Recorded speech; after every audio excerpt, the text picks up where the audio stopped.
Ang show na laging on time. High time! High time! Ang show na laging napapanahon ang pinag-uusapan. The show with the highest level of saya. Your Tuesday night habit. Ang show na para sa'yo, para sa akin, at para sa ating lahat. Ito ay walang iba kundi ang High time! Magandang gabi sa ating mga ka-high time. Once again, this is Jermer. And I'm Trendy. And I am Mac. At ngayong gabi, meron tayong mga kasamang kaibigan!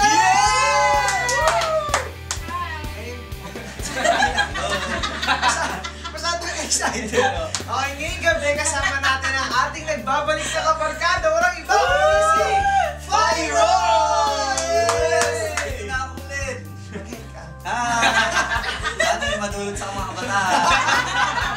At syempre, gusto rin natin welcome ang ating bagong kabarkada ngayong gabi. Walang iba kundi si Joy! Hi! Magaling ka sa mga kabarkada mo! Hi friends! Welcome to High Time. Yun. Excited ako mag-guest sa... Yun. Yeah! Bakit pa hinay? Medyo nakabaho kasi first At time syempre, ako. ngayong gabi, sisimulan natin ito with a prayer, right, Okay, ma'am? dasal tayo. Let's come before the Lord. Name the Father, the Son, the Holy Spirit. Amen.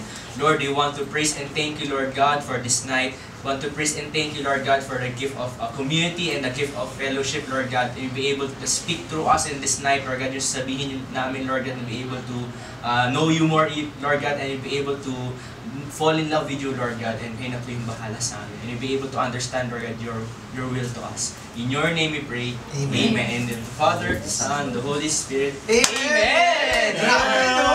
Panibagong linggo! Yeah, panibagong It's linggo. another Tuesday! Yes. At siyempre, hindi natin makakalimutan kung ano ba yung pinagdaanan natin last week, di ba? Yes. Medyo malungkot sa iba nating mga ka-high time, but of course, we still thank the Lord Yeah. because this is a new week and a new hope for all of us. Tama? It's a new opportunity. Ayan. An opportunity. An opportunity. Bilis magsalita. Hindi kasi di ba marami nangyari the past few weeks, parang sobrang marami pinagdadaanan. Pero again, a new opportunity for us to move forward. Ayun nga din sa... Hininto niyo ako eh. Sorry Sorry. So, kamusta kayo? Kamusta ang last week ninyo? Nasalanta ba kayo? Ako okay lang. Kasi... hindi, okay lang yung family namin. Praise God na okay na yung family namin. Kasi... hindi kami masyado na-apektuhan nung baha, pati ng bagyo. Kaya okay. Rich kid. Hindi.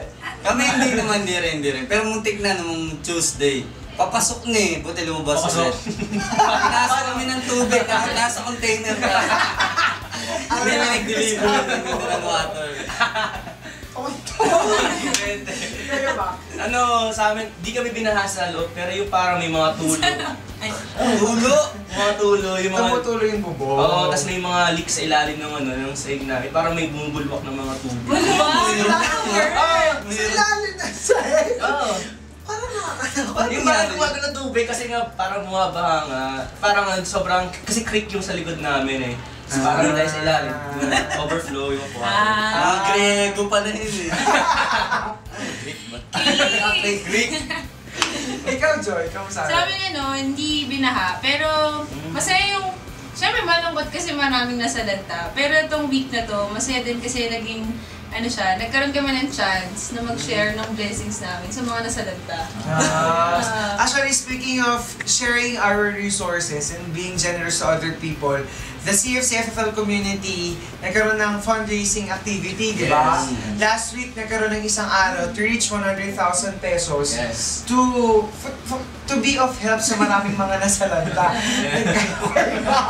Di ba? So, maraming salamat po sa lahat ng Yeah, tumulong, thank you very nagpadala ng much. donations para makatulong sa ating mga ka-high time na nasalanta ng bagyo. Yes. And of course, this doesn't stop here. Di ba? Yes. Marami pa mga tayo pwedeng matulungan. So kung gusto nyo pong tumulong, we have our contact numbers and details sa ilalim. Sa ilalim. Para sa mga gusto pa pong tumulong. Tama? Yes. Tapos marami sa mga nangyari last week. Actually, nakatulong ng malaking-malaki yung social networking sites. Di ba, Tama. Trenzy? Tama. Kasi, di ba, nung bagyo, sobrang sikat ng mga hashtags na Rescue PH, di ba? Merong mga nirelease na mga... Hindi, di ba? Merong nirelease na mga hashtags. Hindi. Sabi ko marami. Merong nirelease na poster, tapos nakasulat doon lahat ng hashtags na Rescue PH. Tapos kapag safe ka na, hashtag safe now. Hindi, may ganun. Tapos meron na hashtag walang pasok. Maraming mga hashtags na na-release para ma-inform yung mga tao dun sa mga Nangyayari. oo, nangyayari. Feeling ko pinakagamit na gamit dyan yung hashtag walang pasok. Siguro Diba? ginagamit mo. Hindi. Wow! Hindi raw Anong ginagamit. ginamit Oo mo? nga. Oo. Ha?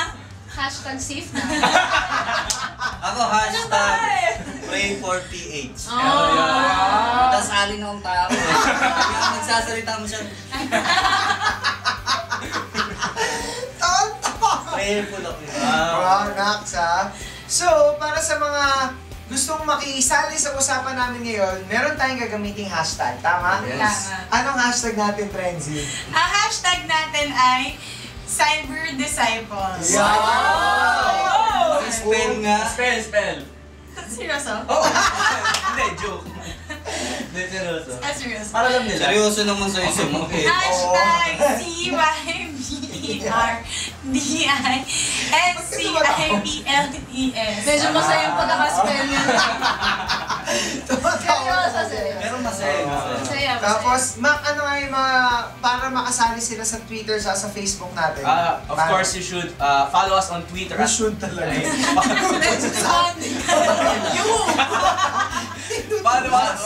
follow us on Twitter at High Time on Air and like us on Facebook, High Time. Huwag nakalimutan na, like us on Facebook. Sige. Yeah. You should, okay? Mas. You should. At syempre, dahil cyber media ang ating pag-uusapan ngayong gabi, meron muna tayong activity! Yay! Masyadong... Ano yan? Huwag na naman tayo, wala ka naman. Okay?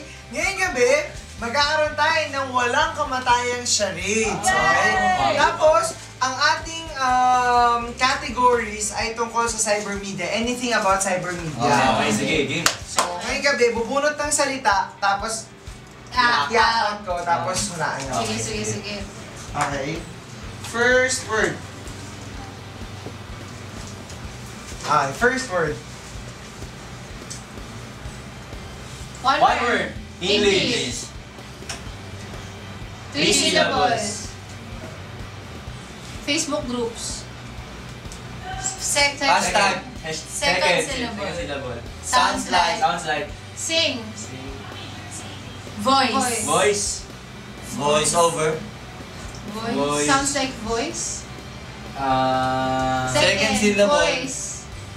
Voice. Second Here. syllable. Here. Second word. Voice. Hashtag. Voice. Voice box. There's more. More. Here. Speak. Ibang word na lang, ibang word na lang. Ang hirap nito. Ano ba yan? Favorite. O, paano nila? Favorite? Vo. Ulit! Iba! Nakalap pa to. Kala ko bibilis yung oras. Nakalawan na huto eh. Vo. Let's start. Okay, game. Sorry. Oo nga, sorry. Ang hirap naman Medyo yun. sounds like yung voice. Oo nga. Okay.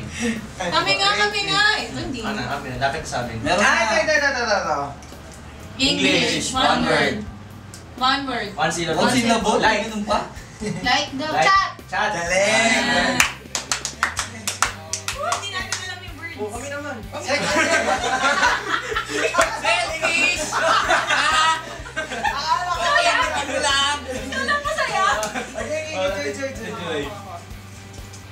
Yan. Huwag mo silipin! Okay. Paano nakita yung Trenzy? Ito si Trenzy. Game. Okay. Ibang word. One word. Okay, Nakita mo ba? One word. Huwag ka sumunod. One word. English. Two Two syllables. Hashtag. syllables. Comment. Ay, Follow. putol ng Ano kamay. yung syllables? Two. Well, syllables. Second syllable. Syllables. Second. Twitter!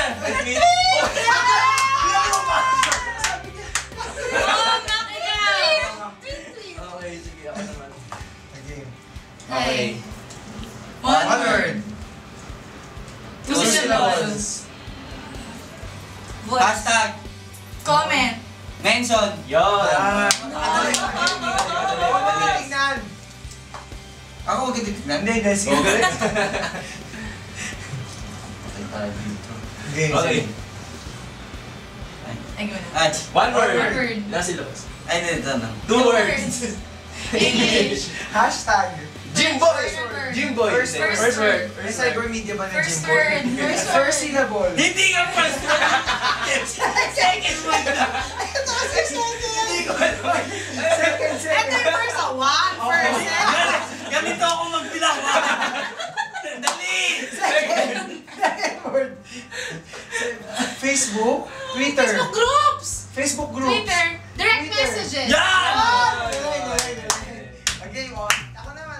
Saya na siya rin. Dali, nagkabuhay dito. Last na yan ha.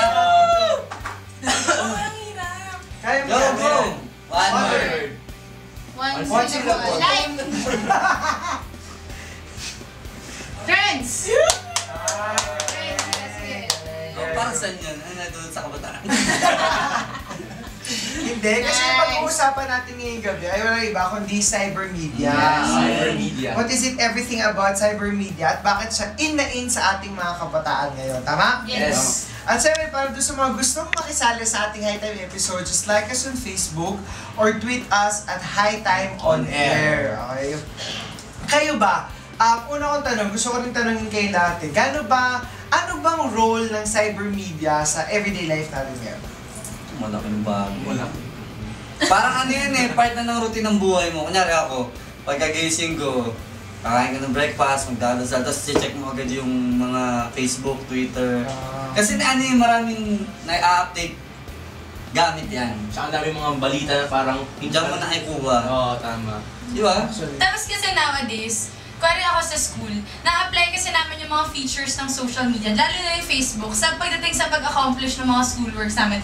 Very, very helpful, kunyari Facebook groups, na dun na nag-input lahat ng tao, ganyan, para kahit di na kayo nagkikita, parang virtual team na kayo na Virtual. nagme-meet kahit Parang may meeting kayo dun. Oo, parang gano'n. Pati sa chat, gano'n. Ikaw, Joy. So basically, people nowadays use cyber media to inform and be informed. Una, to inform, para yung mga gusto mong malaman na Yun, ibang parang tao. kanya, di ba? Oo, tapos pangalawa, pupunta ka doon para malaman mo din yung mga kailangan mong malaman. Ano yung mga sikat ngayon, ganyan. At saka yun na when social media ka, parang doon ka parang ma-update ka na parang ito pala yung ginagawa ng mundo ngayon na parang, ganda pa yung nangyayari. So parang di ka getos. Tsaka sa cyber media, doon mo rin pinopost yung... Actually, more yung post yung technical term, pero doon mo rin pinapakita yung nangyayari sa buhay mo, di ba? Self-expression. Self-expression. Oo, kunwari, sa Instagram, di ba? Well, we name some social networking sites. Instagram, ano Facebook. ba? Facebook. Friendster. Twitter. Friends. Tapos na yung Friendster. Ah, Tapos na yung Friendster. Wala na. Wala na rin yung Multiply, di ba? Ano pa? Multiply. Tumblr. Tumblr. Pinterest. Pinterest. Yeah. Oh, ano ba yung Pinterest? Mga quotes na ba? Magpipin ka ng mga photos. Ah, mga interest. okay. Di ba? Itong mga bagay na to, kunwari sa Instagram, di ba, post ka ng post at ang kinakain mo, lahat Ayan. ng kinakain mo. Mga kinakain. Anong nangyari activity sa'yo, di ba? Selfie. Di ba? The same way sa Facebook din, di ba? Dami ikaw, trendy, lagi kita nakikita sa Facebook. Selfie. Oo, Pero selfie. naka-online lang. Oh, change ka ng change ng profile picture mo. Kung ano Kaya yung nakahuli likes. nag-change ang profile. No! Wala, Friday kasi Oo. required. Kasi required. Bakit required? Bumaboto kasi, di ba? Hindi. Basta required. Okay, anyway. Election sila ng election Kasi officer. lahat ng part ng committee Oo. mag-change. Ito si Joy din, ang dami laging nag-ano sa kanya sa Facebook, di ba? Yes, Si Ate Joy, mahilig siya mag-status. Oh, na mahaba. Tapos nag-mention siya, nagtatag siya ng mga... Diba? Ano naman kami? Oo, di ba, mahaba. At Ang may pagmamahal ng Diyos ay hindi nasusukat, di ba, mga gano'n. Tapos ang dami nakatag na pangalan sa ilalim. Sa di ba? picture pa. Oo, ganyan. Ayos yun, ganun. Everything that is actually happening sa buhay natin at sa buhay ng buong mundo, nangyayari na sa social networking sites, di ba? Example, sa local news natin, paano ba natin nalalaman yung mga Walang pasok. latest trends, di ba? Walang pasok, di ba? Sa mga Facebook, Facebook. Twitter. Tapos alam mo, favorite na favorite ko ngayon, yung mga nangyayaring issues ng gobyerno. Yun, Kunwari, mga PDAF scam na yan, di Ayan, ba? nagkababo yan. Di ba? Yung mga pork barrels, lahat yan natututo ko sa social networking sites. Yeah. Di ba? Mas madali kasing ma-inform ka na sa social networking sites kaysa sa TV. Diba kasi minsan may mga teleserye pa tapos balita. Tsaka yung sa social networking para mas detailed na agad kasi doon maraming palapok sa TV pero pag sa social networking direct to the point yung gusto ipalabas talaga. Oo. So parang maganda yung Saka real time. Yeah, Di real ba? time. Nangyayari. Kung ano yung nangyayari, nakikita mo. Yes. Pag nanonood ka ng UAAP, di ba? Parang mga smart gilas games, di ba? Pag hindi ka nakakapanood, follow ka lang sa Twitter, dami nag-tweet dami yan, di ba? score pa nga eh. So what's really very helpful right now, katulad nung last week maraming natulungan at maraming nakatulong because of this, di ba? Katulad nung sinasabi ni Trenzy kanina. Ano nga yung mga hashtags? Yun nga yung mga hashtag, there's UPH, hashtag safe now, Safe now. hashtag walang pasok, ganun. Sa akin talaga, hashtag pray for PH. Nice. Prayer po talaga. Nagtaas ka talaga ng bangko eh. No? Doon Pray ka. for Ikaw, Joy. Ano siya it's so convenient. Ang dali nang maka-access, lalo ngayon na parang halos lahat ng smartphone na lahat ng places na magpunta mo, madali na kumuha ng wifi. Kaya dahil sa convenience na yun, lahat ng tao nandun. At dahil lahat ng tao nandun, pag gusto mo mag-inform ng massive number of people at a certain short time, magandang gamitin na tool yung social media. Like mag-post ka lang, easily, makakakita nun 100 agad. Kesa di ba mag-flyer ka isa-isa, mag-knock pa sa pintuan ng mga tao. Totoo yung sinasabi ni Ate Joy kasi sa isang... Hindi! Yeah, Kasi pinapag-aralan ko yun.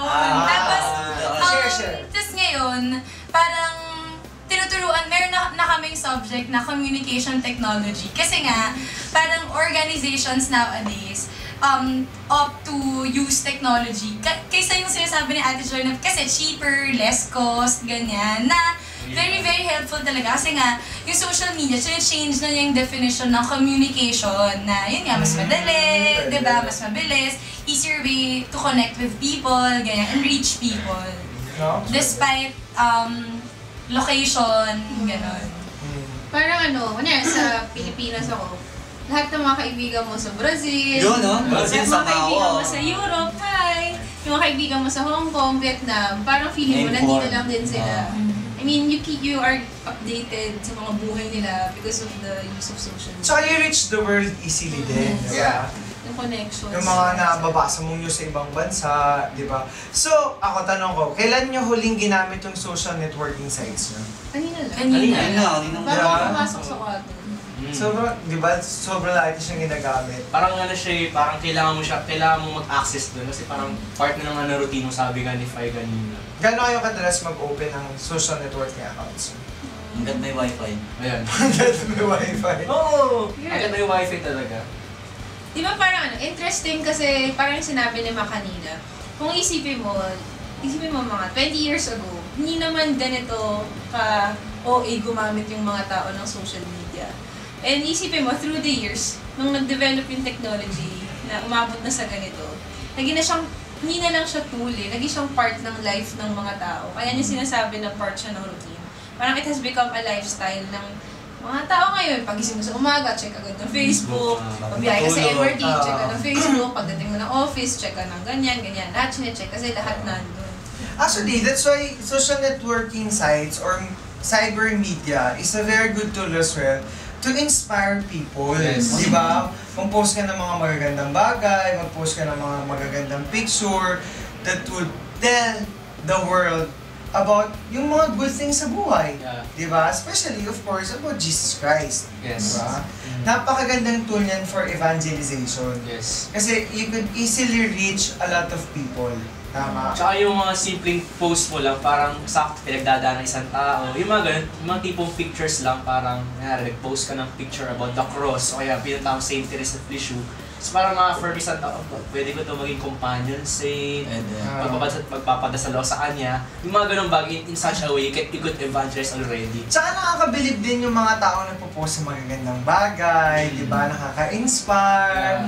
Tapos mas mabibilib ka sa mga taong yun pag nagpo-post ng magagandang bagay, di ba? Kaya naman nakakabilib pag-iisipin mo, di ba ngayon, ang dali na lang gawin nun. Paano pa kaya kung dati? Di ba nang walang ganito, di ba? Like, for example, balik na lang tayo sa mga disciples. Di ba, super hirap nung ginawa nila dati. Kasi nung sabi ka nila ni Joy, katulad na sinabi kanina ni Joy. Di ba, katulad na sinabi kanina ni Joy, gaano kaya kahirap yung ginawa nila dati? Isipin nyo, gaano kaya? Hirap. Naisip mo gano'n? Naisip pa lang Hindi kasi diba, yung mga disciples dati, lakad yun diba? By foot sila nagsaspread ng message. Oo naman, mas mahirap mo ba yan? Nagsaspread yung message na boses lang talaga, tapos kumakalat yung message ng word of mouth, diba? Na wala naman meron yung mga parang yung Telegram, tapos tinatakbo ka ng mga, tapos tao din yung tumatakbo nung para mag-send ng message, diba? Para mag-send yung message. So, mas mahirap kasi walang mode of transportation, ganyan. Mas nakakabilib talaga sila dati. Kaya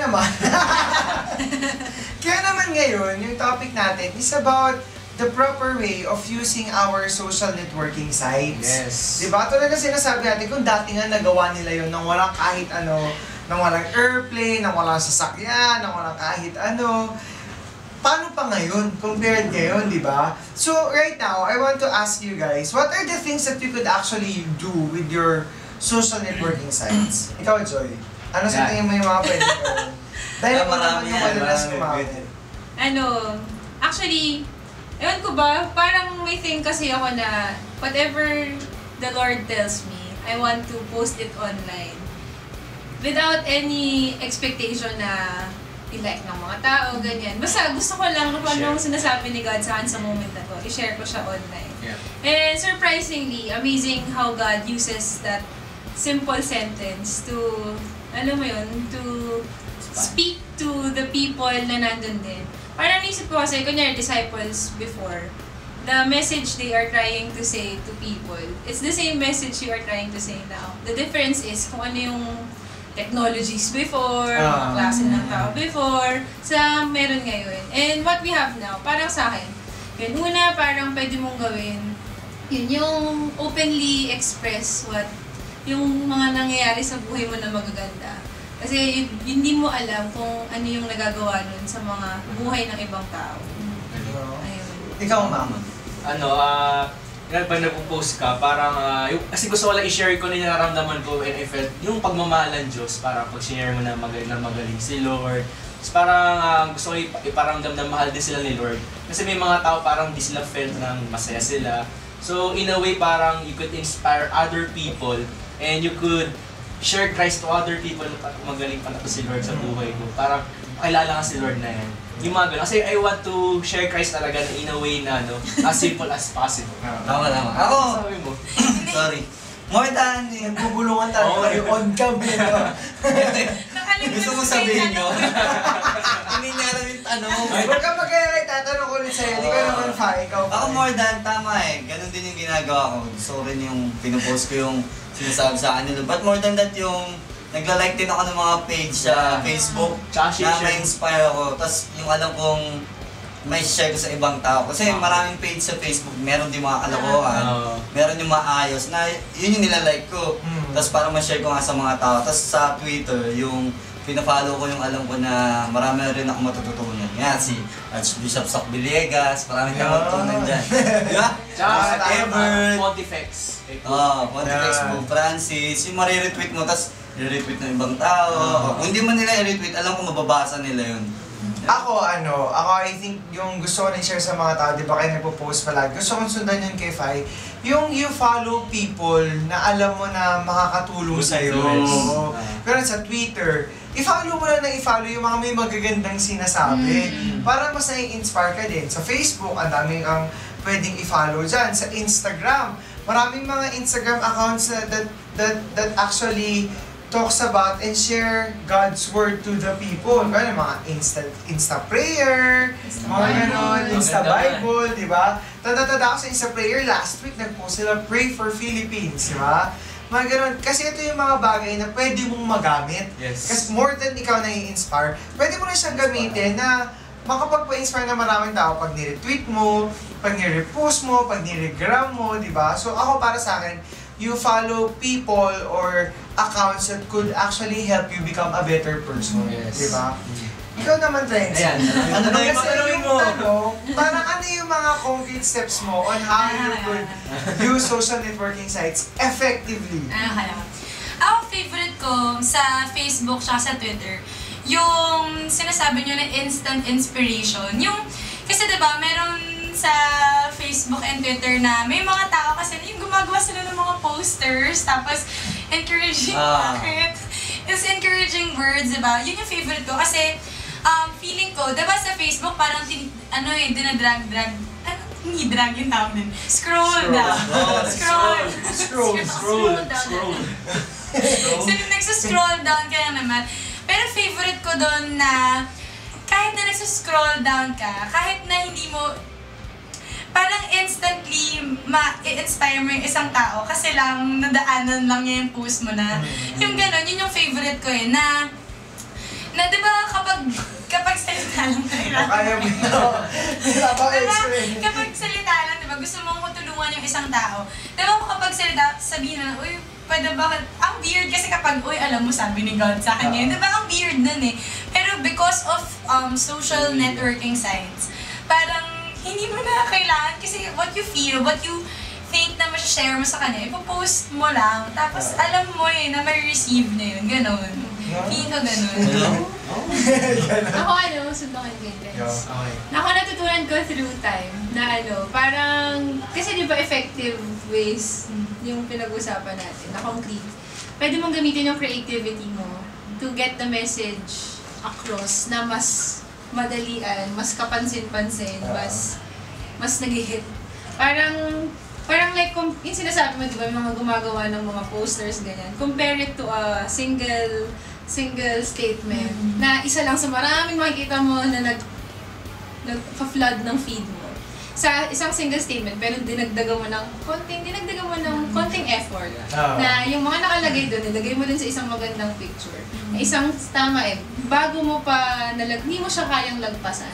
Parang madadaanan mo siya. Kaya siguro yun, sa akin yung use your creativity in the posts you create para mas mag-hit talaga yung mga messages. Saka yung mga tao din kasi ngayon, mahilig na rin sa mga pictures, no? Hindi na lang ako kontento sa words.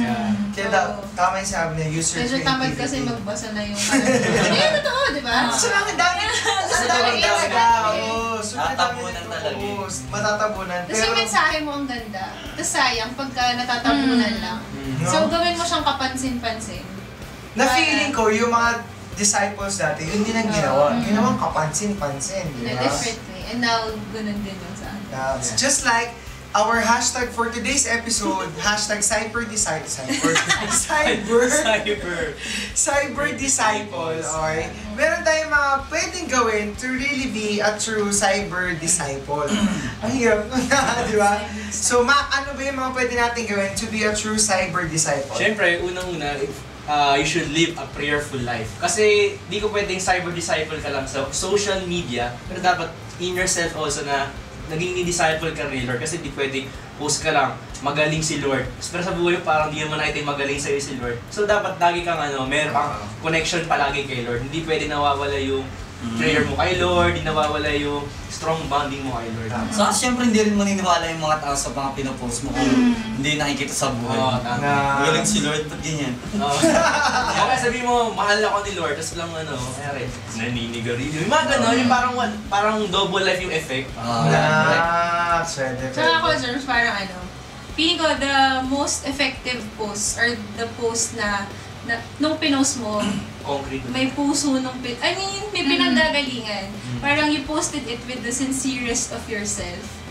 Parang mapapansin mo yun kung yung parang trip-trip lang pinost, o nung pinost to, may pinagdadaanan, di ba? Nararamdaman yun Kaya, ultimo yung pagdadasal. Kung gusto mo talagang maging tunay na cyber disciple, yung ginagawa mo outside the cyberspace would be translated dun sa nilalagay mo dun Tama.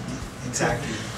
Lahat maging passionate din tayo in evangelizing, di ba? Yes. Kasi yun, di ba dati binibigay natin yung buong puso natin sa lahat ng social networking sites na meron tayo. Yeah. Di ba? Huwag natin tipirin, lagyan mo lahat. Wala namang masamang, pwede siguro minsan mag-selfie ka, mag-post ka ng mga nakakatawa, pero dapat gamitin natin importante yung mga social networking sites na yun in evangelizing people. Tsaka yung maganda yung never stop evangelizing Oo. talaga. Kasi minsan may tao parang, ay nakakaya mag-post ng ganitong oras eh, baka mamaya, di ma-like. Kasi may mga correct. Tama. Hindi ito paramihan lang ng likes and comments. Dapat magkamaya. Tapos speaking of yung sinasabi ni Kuya Fai tsaka ni Mac na never stop evangelizing, na feeling ko din nakaka-apekto din yung mga iba mong tinitweet at pinapost. Kunyari mag-tweet or magpo-post ka about sa kagalingan ng Diyos. Pero after nun may tweet ka about nakakainis yung prof mo or nakakainis, diba? Parang hindi siya effective way of evangelizing. Kasi people will see na, okay, so sa isang ganito lang, dito lang magaling si God. Tapos after, diba? Parang hindi siya nakaka-evangelize. Kung ako yung makakita ng mga tweets mo, parang after ilang seconds na, nainis ka na agad sa prof mo or whatever, diba? Ayun. Tapos, which leads us to our third point, na a true disciple is a true disciple. Cyber A cyber disciple is a true disciple, online and offline. Na pagsamahin mo yung live a prayerful life, tapos passionate evangelizing, di ba? Magsasama-sama yun na kung sino yung tao na pinapakita mo online, yun din dapat yung makikita ng mga tao offline. Na yung tao na passionate na mag-evangelize online, dapat pag kinausap pa din nila, hindi puro negativities yung maririnig nila sa'yo, pero same as, nag-reflect, katulad ng mga tweets and posts na pinapakita mo online. Exactly. Sa ano din, parang dun sa mga tao na follow sa'yo, dun sa mga tao na nakita na ginagawa mo, pag nakita nila personal, mas nakaka-inspire at mas paniniwalaan ka nila na tama nga yung mga pinupost nito, di ba? Mga ganong klaseng bagay. That's why tama yung sabi mo, online and offline. And I think disciples were like that as well.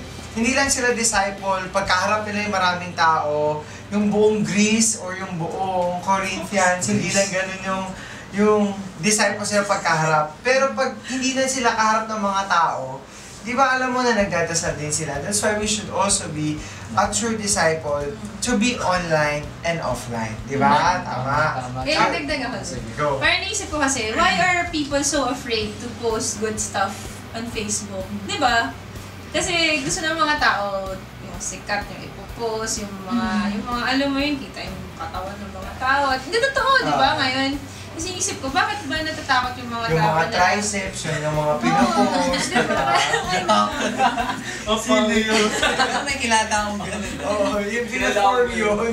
Parang what hinders people to post the good stuff? Or sige, what hinders people to post mga bagay about God online? Kasi yun, una, takot ka ma-judge. Ano ba ito? Puro na lang ganyan pinag-post. Ito, baka banal naman ito, ganyan. So, takot kang mawala ng likers. Kasi, di ba, yung iba, di ba, intentionally, nagpo-post ka ng selfie mo na 10 na every 2 minutes para makagather ka ng as much likers as you like. Tapos, parang natatakot ka na mag-iba yung tingin, yung iisipin ng mga tao sa'yo. Parang sa akin, ang isang tunay na cyber disciple.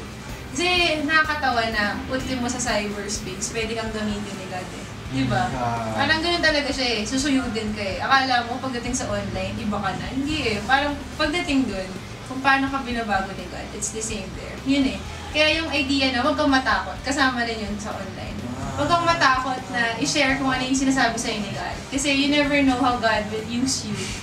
Even online. Magugulat ka how God uses you online. So don't be afraid to post the good stuff. Sorry. Saan mo magugulat? Diba? Fine, nakagulat. Maganda yun, not be afraid. Post lang ng post na magagandang bagay. And so for us not to be afraid, let's all close this episode with a prayer. Yes. Okay, let's pray. Then the Father, the Son, the Holy Spirit. Amen. Lord, praise and thank you again for this day, for all the gifts that you've given to us. And Lord, thank you for reminding all of us to be a cyber disciple, offline man or online, na gamitin namin lahat ng resources na binibigay mo sa amin to evangelize people, katulad ng pag-evangelize mo sa amin. Sana magawa po namin lahat yan. In your name we pray. Amen. Amen. Father, Son, the Holy Spirit. Amen!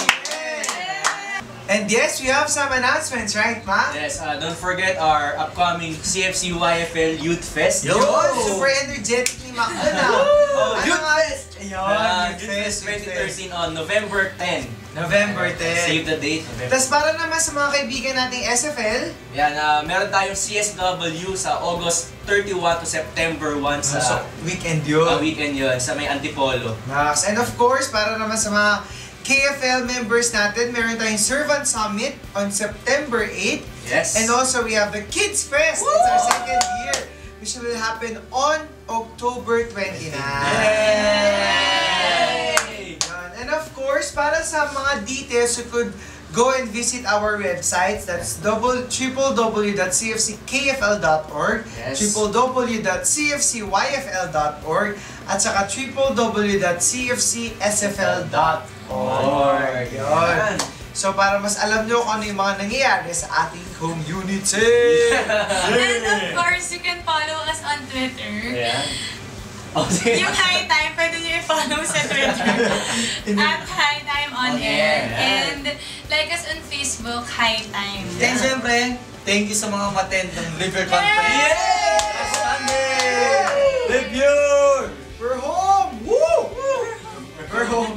And of course, you could follow us out and all our shows sa ating YouTube channel at Flick Media. Subscribe Because kayo dun. High Time is brought to you by Flick Media. Yun. So once again, kita-kita tayo next week. I am Jermer. I'm Byron. Lindsay! I'm Joy! And Mac! And see you all next week sa ating High Time!